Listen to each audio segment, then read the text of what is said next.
আমার নাম অমরজিৎ দেব, এসএফআই ধর্মনগর মহকুমার সম্পাদক।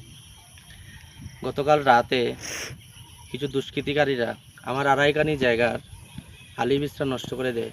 আমার ক্ষেত প্রস্তুত ছিল লাগানির আর 1-2 দিন সামনে। এই আমার অনেক টাকা আলিটা নষ্ট করে দেয়। আমার ধান ক্ষেতটা লাগানোর সময় হয়ে গেছিল।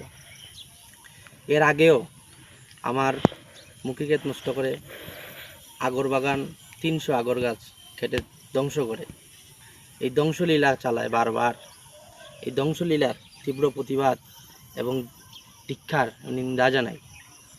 এই দুষ্কৃতিকারীরা এই নিয়ে 2 বার আমার ক্ষেত খামারের ধ্বংসলীলা চালায়।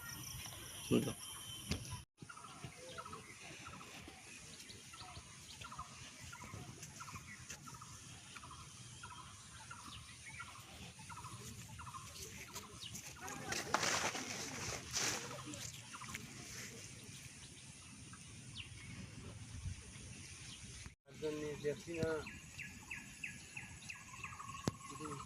করার কারণটা তো আমি খুঁজে পাই।